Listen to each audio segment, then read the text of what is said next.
This is the Underground Leadership Movement, Episode 3. Welcome to the Underground, where we're here to create a better fire service by building up one leader at a time. We are the many that are hungry for growth, unsatisfied by minimums, and passionate about our mission.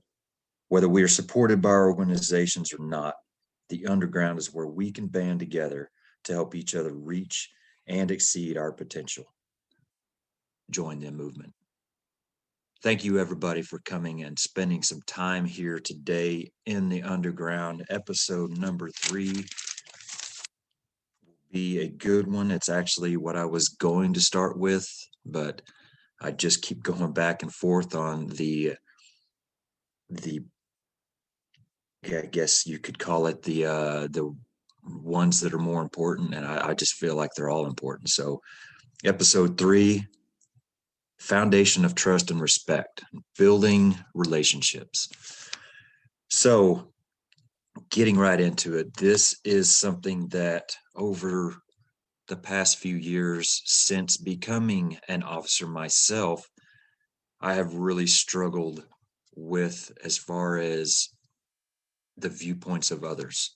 You know, there's always kind of a head-to-head kind of conflict on this mentality, and what mentality I'm thinking of, or what I'm talking about, is this: once you become an officer, you have to separate yourself from the crews. You have to separate yourself from those that you are leading. Or the mentality of, once you become an officer, you continue to build on those relationships that you have been creating your entire career, and continue to use those relationships to earn trust, earn respect, and build a better foundation for your crew. Obviously, those are two very different, very different mindsets.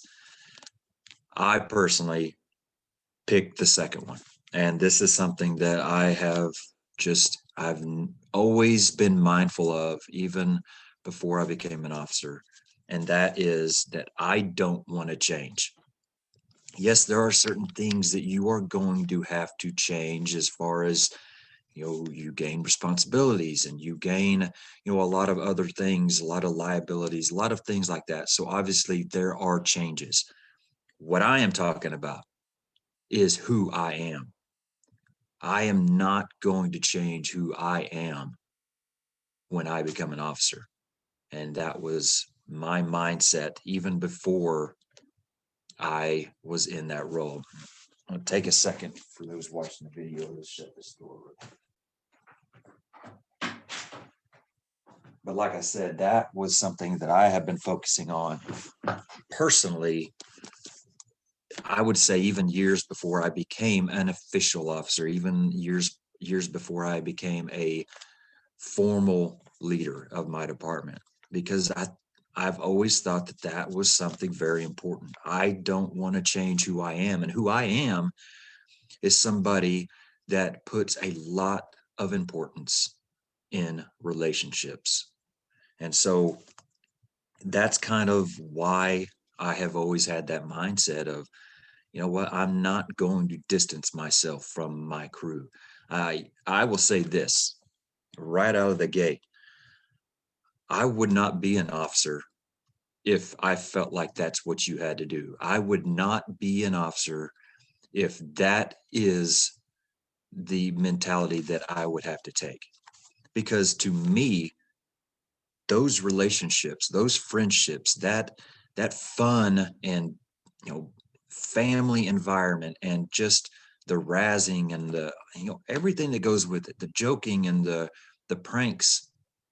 If I didn't have that, I wouldn't want to be in that role, because those are the most enjoyable parts of this job to me. And I say that, and then of course, you can go in all different directions with that. Okay, well, I'm here for the citizens. Yes, I'm here to serve. I'm here to help as many people as I can when I'm here. I enjoy fighting fires, and there's so many other things about that. But when it comes down to it, the most time we spend is with these people, and a lot of that is at the station. That's what we're doing the most of, spending time at the firehouse with these people.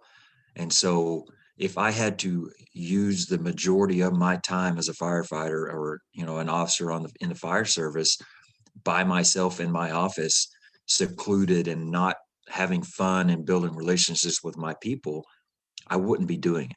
I would have no interest in it. But luckily, I don't subscribe to that mindset. I don't subscribe to that theory. And I hope that I can talk anyone out there that does out of it today or in the future, because I just don't believe in it. And so, getting started, I talked about how important relationships are to me. And, it's not hard to see. Most of us spend a third of our lives in these firehouses with these people. It's always talked about, it's your second family. Well, that's literally what it is, a third of your life. That means that, and this is a visualization that has really hit me in the face years ago when I heard somebody say it. If I have a 12-year-old daughter, which just so happens that I do, I have been out of her life at work for 4 of those years. 4 of her 12 years of life I have missed because of my job. That really puts it in a crazy perspective to me. And if you haven't really thought of it like that, I guarantee you it's going to make you stop and think. But that being said, those 4 years were spent with these firefighters that I was with. And so I want to have good, solid relationships with these people, because it is who I spend so much time with. Why wouldn't you? And so, I think probably the biggest hang up on this whole deal, and it actually goes back to a comment that was made on episode 2 about putting your people first, is that you got to be careful of people taking advantage of those relationships. And that's absolutely the truth. However, I feel like if you do truly build those relationships, if you do truly build respect amongst the people you are working with, and trust, and everything else that goes with it, that's not going to happen very often, because of that respect, because of that trust, because they know you're taking care of them, and that makes them feel good. That's what they want. You are allowing them to be a part of something special and important and bigger than them. So why would you want to disrespect that? Why would you want to take advantage of that? Does it happen? Absolutely. There are people out there with personalities that just can't help themselves take advantage of situations like that. Does that mean that those very few people make it to where we can't be like that? Absolutely not. I think the percentage of people that are like that would take advantage of that situation, are so minor compared to all the others that would thrive and benefit from having a good relationship with their officer. And so that's kind of the mindset I take in it. And it's about accountability. And accountability is really and it's the hardest part of this job for me, speaking personally. I I am recording this on the day after what I will very quickly and easily call the hardest day of my career. And was it because I ran a difficult call? No. We didn't have anything that was out of the ordinary.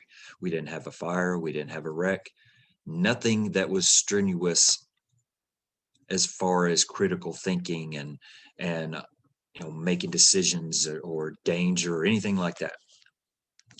It was hard because I had to do something that took more strength to do than anything I've ever done. I had to do something that tested my weight in the realm of values.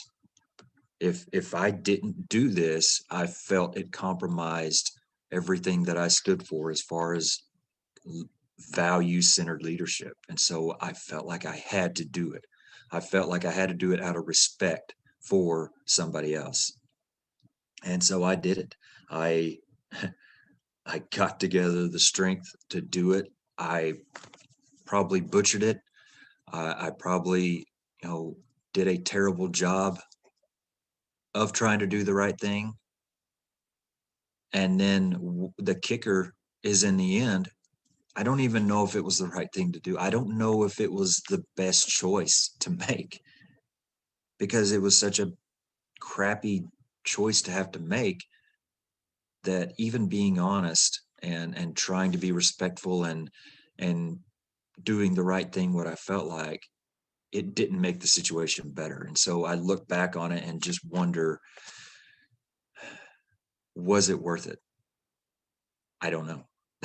I'm learning every day. I make mistakes every day. I screw up every day, and that's not every day at the firehouse. That's every day.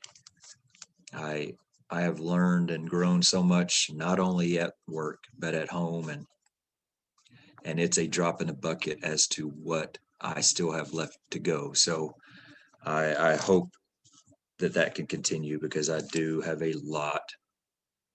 I have a lot to get better at. So anyway, accountability is huge. That is the key piece of all this. If there are people that start to take advantage of these situations of you trying to lead by the putting people first or lead by building relationships and being a friend, then that's when the accountability has to come in place. I heard yesterday on a podcast, I believe it was Anthony Avillo on the Make Do podcast. I know it was one of those guys, but they said that a quote that they always liked was, I can be your friend and I can be your boss together. I can do that. But if you do something that causes me to have to pick between the two, I'm going to be your boss. And that's kind of paraphrasing a little bit. I'm kind of adding a little bit more into it that makes it, really stand out to me. But it's a very, very good statement. And that is one I believe in 100%. I can be your friend. I want to be your friend. I obviously can be your boss. And I believe that I can do both of them at the same time. But if you put me in the situation to where I have to pick between either being your friend and turning my head and allowing something to happen that shouldn't be happening, or doing my job and calling you out on it and holding you accountable, I will and I have to be the boss. I have to hold you accountable. I have to make the decision to do my job. And so that is the key to all this. If you can't do that, then no, you're not able to be the friend and the boss.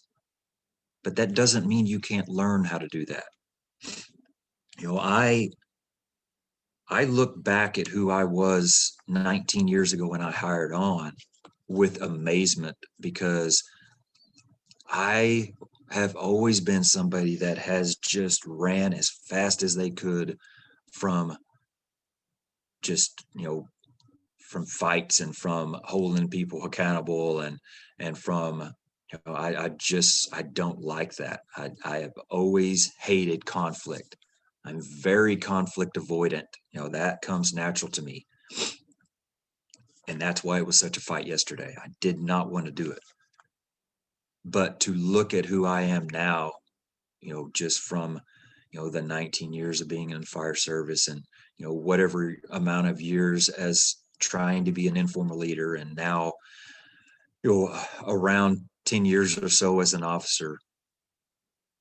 And not to mention, and probably maybe even more importantly, all the stuff I've had to deal with at home, the conflict at home, the really, really crappy life situations that I have been put in, the internal conflict and fight that I have had to put up just to survive and to help my kids survive at times. It has made me into a different person, and I am very thankful for that, because I could not be a very good leader if I didn't have that. I didn't have a backbone. I didn't have any of that. And that's what life has given to me, and I am very thankful for that. But that being said, that's why I am comfortable doing this now. I am comfortable with the fact that I can be friendly with my people. I can build those relationships. I can care about them personally, but at the same time, I can do my job. And so, like I said, that is the key to all of it. So, building trust. Like I said, the topic is building relationships, building trust, building respect. And so, getting into trust. Another quote that I really like, and I have I've seen it so many times, I don't know who to give credit to, but it says that trust is given, mistrust is earned. And kind of my version of that is, you're going to get my trust. You don't have to earn my trust. I get a brand new person on my crew, and I trust that they have a pretty decent base knowledge because they go through a good academy. And it's my job from that point to get them even further. That's my job. So they have trust coming in. Whether they keep that trust or not, that's up to them. That's on them. That trust can go away if they aren't living up to what it has taken to gain access to that trust. And like I said, I'm not saying they earn it. It sounds like I'm conflicting with myself here, but really I have that trust given freely, but watching and paying attention, if I see something that goes against that trust, then that's when that mistrust is earned. And so I think that's a cool way to look at it. Some of the ways that I like to some things I like to use to build that trust from others in me is empowerment. I think empowerment is it's such a great tool for leaders. And it's actually a topic on my list to get into at some point. Empowerment over micromanagement. And that's going to be probably a pretty spirited topic for me, because I hate micromanagement. I'll just say that. I'll just leave it at that. So anyway, empowerment. I like to say empowerment is a powerful thing, and it truly is.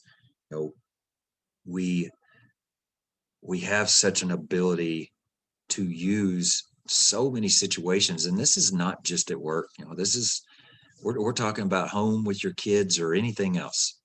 There's so many situations that we can use as an empowerment tool, an empowerment situation. And so I really love using that as a way. And I feel like being at the station, that is the empowerment workshop. There are so many times at the station, at the firehouse, that we can use as empowerment. And I'll tell this story really quickly, because I think it's such a great lesson in that area. And some of these topics, I will say, myself and Justin Mann, my friend and driver at my station, we are kind of preparing a lecture for conference in July, Lake of the Ozarks. And so I don't want to kind of I don't want him to feel like I'm ripping off everything that we're doing. I know this is going to be a story that is going to be told in that class, but anyway, um, so months ago, we had a problem at the station. We have a tiny bunker gear closet, and it was completely full, and it looked like trash. I mean, there was no organization. It was just basically an open space, and it was awful, and I hated it. And what made it even worse is that we were going to be quickly getting a set of wildland gear. Basically, is just a set of gear that we can use on in wildland situations or wrecks or things like that. And so that was going to be it was I wouldn't even know what that would have looked like if we didn't do anything to it. So that became a project for us. You know, get some plans together, figure out a way to turn this little bitty closet into an organized, cool area that we could be proud of. So that being said, I had a pretty new guy that a few weeks earlier I'd kind of got to listening to him, and he brought up some woodworking stuff that he was working on, and so I had an idea, or a had a thought that he likes to do that type of stuff. He likes to work with wood. He likes to build things. So I thought, well, what better of a situation could I put this new person in that we were trying to kind of get to open up? He's very kind of held back to himself, and we were trying to really feel him out, trying to really get him involved in the team. And so I thought, man, this would be a perfect situation. It's something that we need to get done, and it's something that he has an interest in doing. So I went to him and I gave him that. I gave him that kind of responsibility of, you know, basically, this is what we have. The dimensions. This is kind of the very generic idea I have in my head. We're going to kind of divide it into 5 cubbies because we got 5 people. Get some plans together, get a list of materials we need, and we'll go get it to work. I did not micromanage it. I didn't tell him what I wanted it to look like. I just gave him some very vague parameters and let him run with it. Well, weeks went by and nothing was getting done. And I mentioned it a few times here and there, just kind of like, oh yeah, we need to get back on that, and not really trying to just kind of give him some nudges, and it wasn't working. And so just so happened that I was off work one day, and my driver was stepping up into my role, and he had either texted or called asking if there was anything that he needed to do for the day. And he talked about it for a little bit. I said, hey, do me a favor. And I kind of told him the situation. I said, I'm trying to use this as a tool to empower him, to really be a part of the team, to add value to our team, to feel like he is one of us, and to build some respect and some trust with the other guys. And so I said, can you please kind of give him a friendly nudge in the direction of this needs to get done? I thought maybe him being more in line with that kind of informal leader, maybe that would be the better route to go.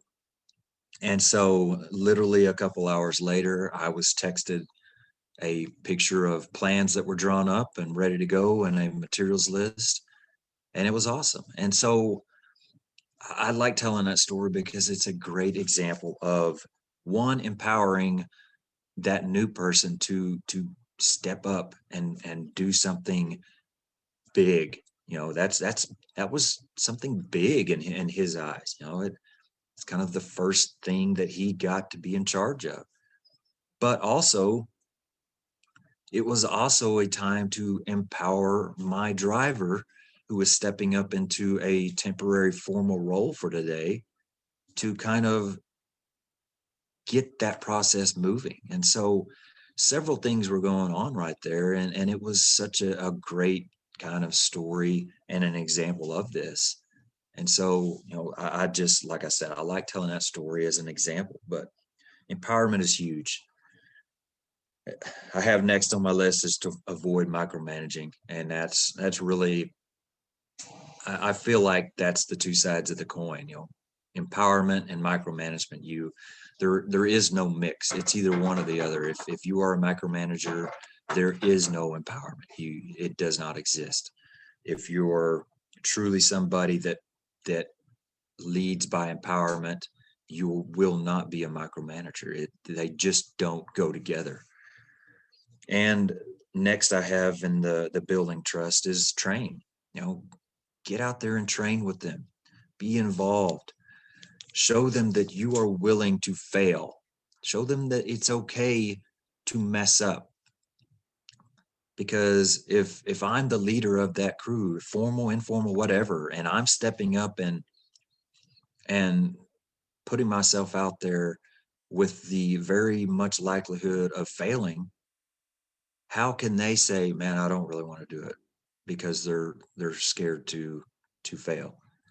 It's a lot harder to feel that way if those that you look up to are stepping up themselves and putting themselves out there. So getting out and being a part of your crew when they're training, that's a big deal. I hate seeing crews that, the firefighters are doing firefighter things and the drivers and the captains are just either sitting there watching, or they're not even in the same area because, well, that's not what they do. Well, I get it. That's not what you do. It's not what I do. But you are losing such a great opportunity by not involving yourself in that training. Such a great opportunity to build respect from them because you're out there doing the work with them. Such a great opportunity to build trust in them because they see what you can do and they want to be better because you are better. You are getting better. And that also helps you start to gain even more trust for them because you see what they are capable of. So when you get on scene of something, you know exactly what your people can do. You know their strengths, you know their weaknesses, you know, okay, their weaknesses, so you know exactly what areas they need help in. So there's so many great benefits of getting out and training with them. Officers, I'm speaking to you.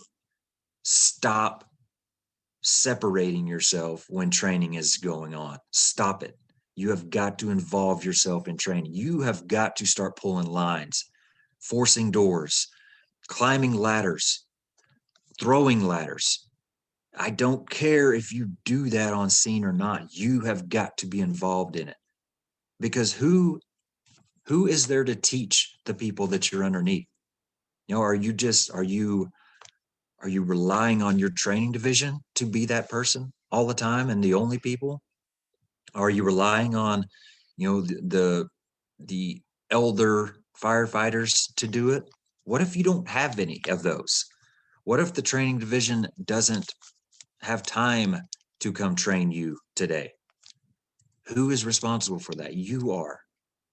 That is, man, that I cannot speak enough passion into that to truly express how I feel the importance of that.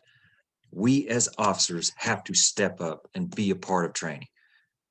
I know that I gear all of this movement towards firefighters to captains, but if you're a chief and you're listening, or if you're a captain becoming a chief, that goes for chiefs too. I can't tell you the last time I saw a chief in bunker gear, let alone an SCBA or pulling lines or anything. I can't tell you the last time I've seen that.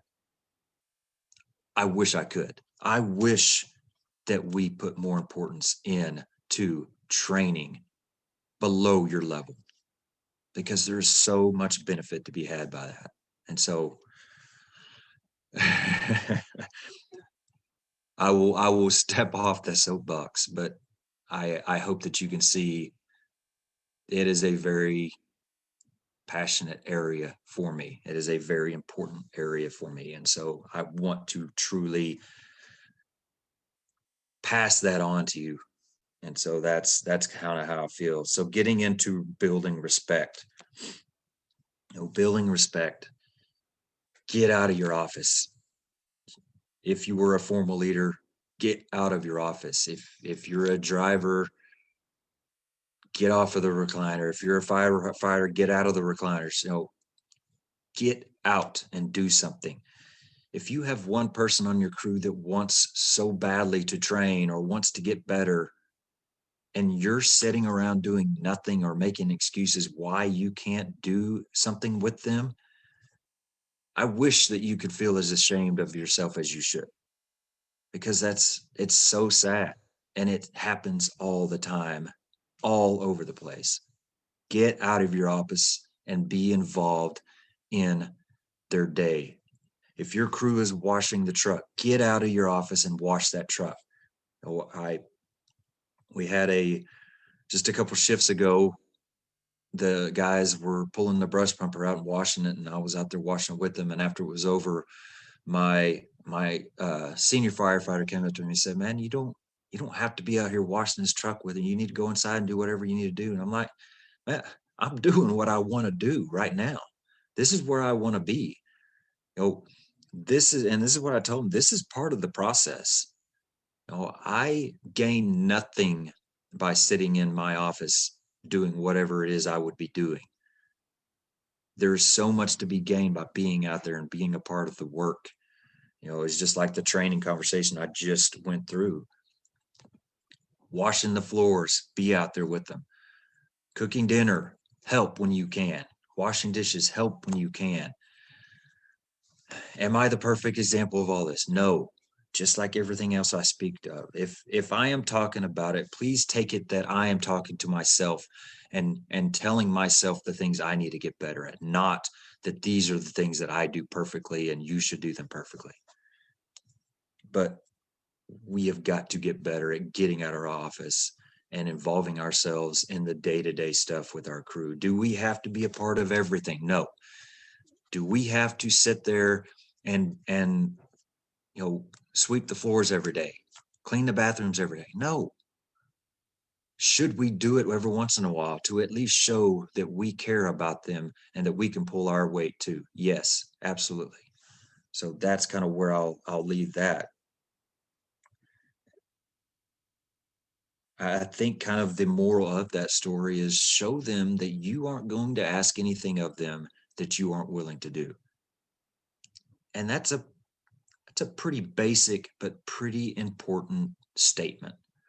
I'm not going to ask anything of you that I haven't already done or that I am not willing to do right now.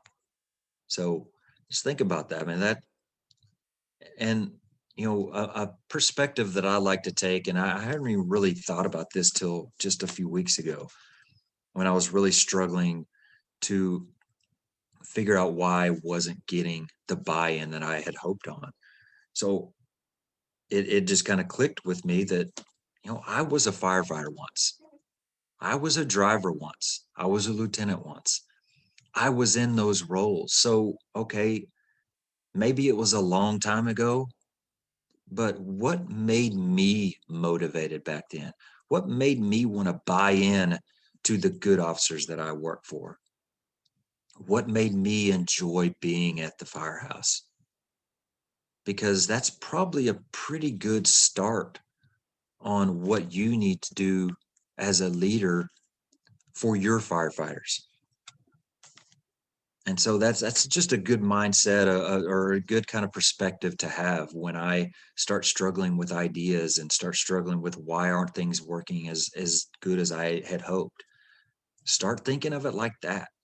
So, and kind of what I just talked about getting into the office. I wrote this down. I want to read it just so I don't screw it up.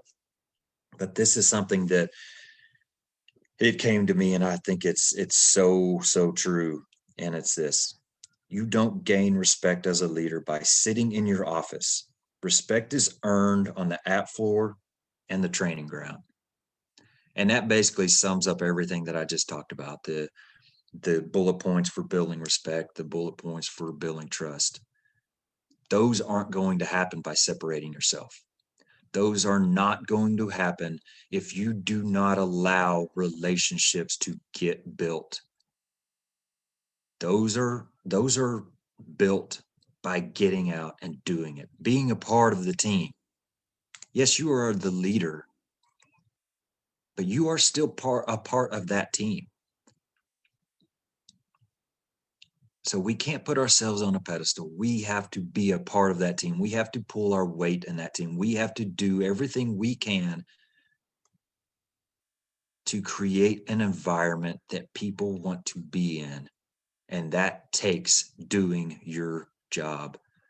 That takes getting out of your office, being a part of the team. So, like I kind of touched on it a little bit. I think I even touched on it on one of the first two episodes. Keep your eyes open. I can truthfully say that I work for some great bosses. I can just as truthfully say that I work for some crappy bosses. But the good thing about that is that I learned from all of them. I learned from the good ones. I learned from the bad ones. And all of those people, they have created the leader, the really the footprint of the leader that I am today. Because I learned who I wanted to be like. I learned who I didn't want to be like. And so you add that into, the values that you hold important, and that's who you are. And so I am thankful for those times. I'm thankful for the bad times that, I had to persevere through, the crappy bosses, the times that I have not wanted to be at the firehouse. I have been a part of crews that I just didn't want to be there. I have been a part of crews that I wish I could be there every day. And that is a statement that another statement that I really have talked about for years and years and years. It takes a special kind of a-hole to make the fire service a crappy job. It literally takes no work at all to make the fire service fun. If you are leading a crew that nobody wants to be a part of, that people don't want to come to work to be at, I don't even know where to start. It's time to change. It takes very little effort at all to create an environment that people want to come to be a firefighter. It's the best job in the world. It's the most fun job in the world. So let's not make it suck. Let's not make it work. It's fun. I don't care what we're doing. If we're running 18 sick calls and 27 lift assist and spending 3 hours cleaning trucks up, we can still make it fun. It's still fun hanging out with the people that we enjoy being around. And so let's try to do better at making this job as fun as it should be. Looking over my notes, we're about to wrap it up. I can't have this conversation without kind of giving some props to my boss. I talked about learning from the good ones, learning from the bad ones.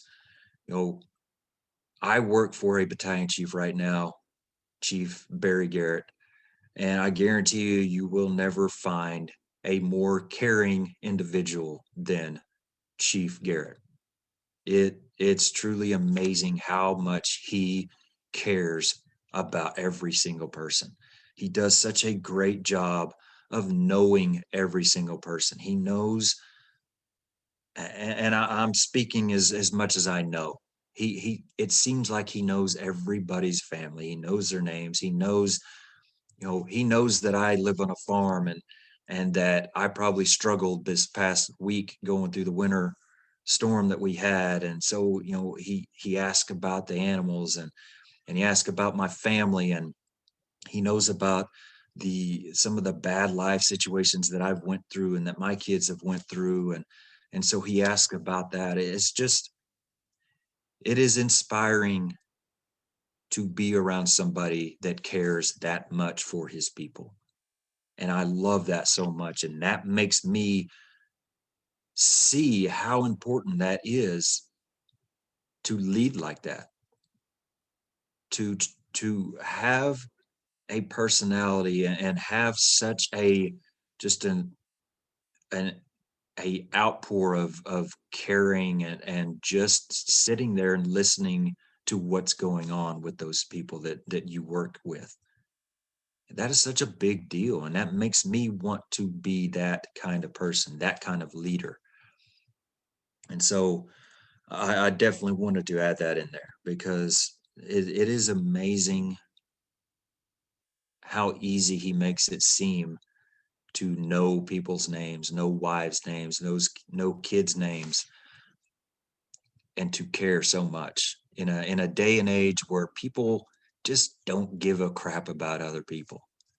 He cares more than anybody I've ever met. And so that makes me want to care about my people more. That makes me want to make sure I know my people's spouses' names, their kids' names, the general age of their kids.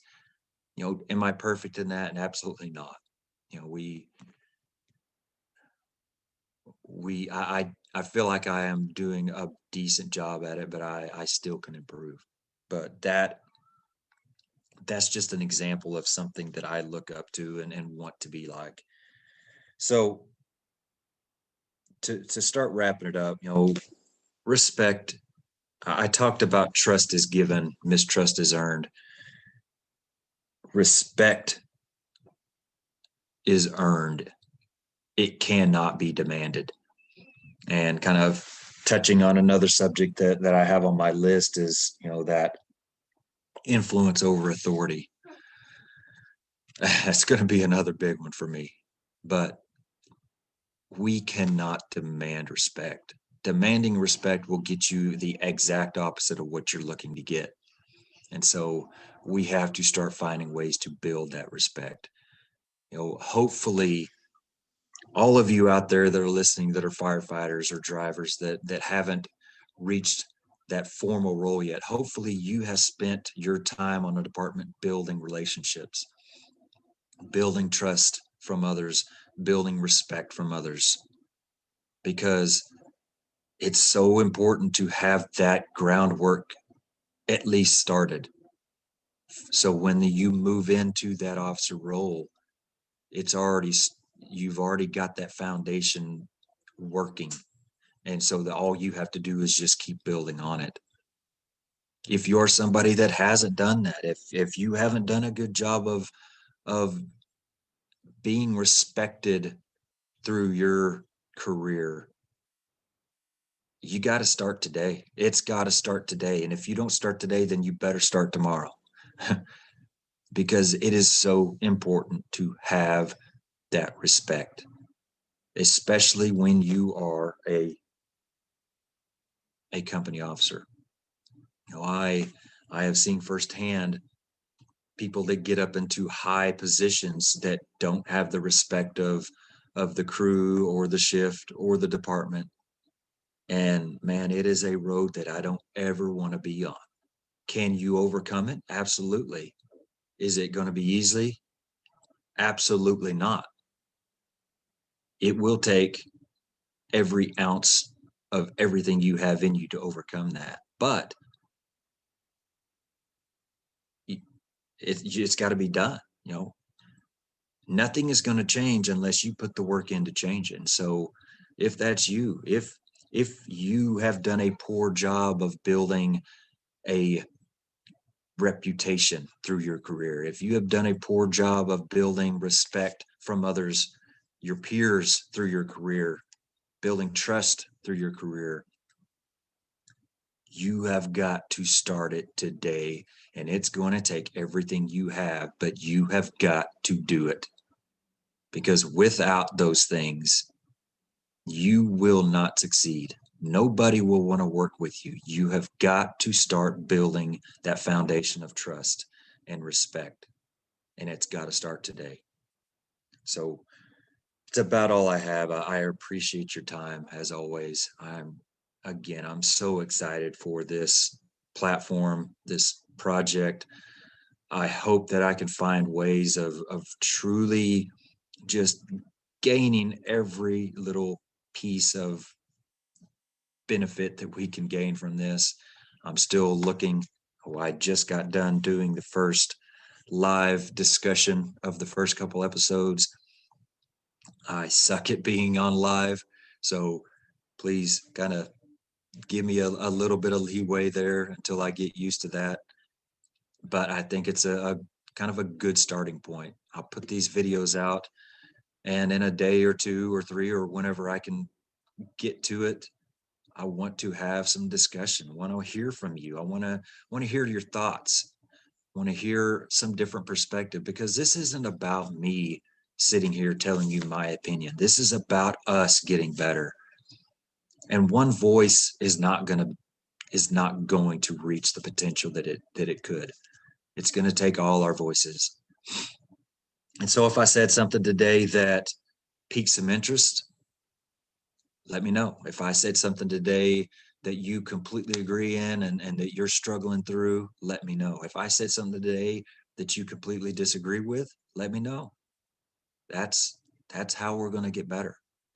I hope that if you have had the mindset of separation is the only way to be a leader, I hope that I have kind of talked you out of some of that, because it's truly a sad thought to me that I would have to separate myself from my people. I can't imagine having to lead like that. And I don't for a second believe that you have to. And so I thank you for your time. I will leave you with kind of that statement again that I said, you don't gain respect as a leader by sitting in your office. Respect is earned on the app floor and the training ground. Get out and get involved. It's worth it. Chief Isaacson, his statement is it's worth the risk. Well, not exactly the same context, but it is worth the work of getting out and being a part of that team, because you will benefit way more than you would ever imagine if you just get out and be a part of that team. So thank you. Look forward to finding a time here in the next few days of getting on live again and hearing your feedback. Just thank you for helping me create a better fire service, one leader at a time, because that is what it's going to take. It's going to take us at the street level getting better every day to make this a better fire service. And it's not going to be easy. It's not going to be a quick process, but it's not going to get done if we don't start right now. So thank you again. Look forward to seeing you on the next episode of the Underground Leadership Movement. See you in the underground next time.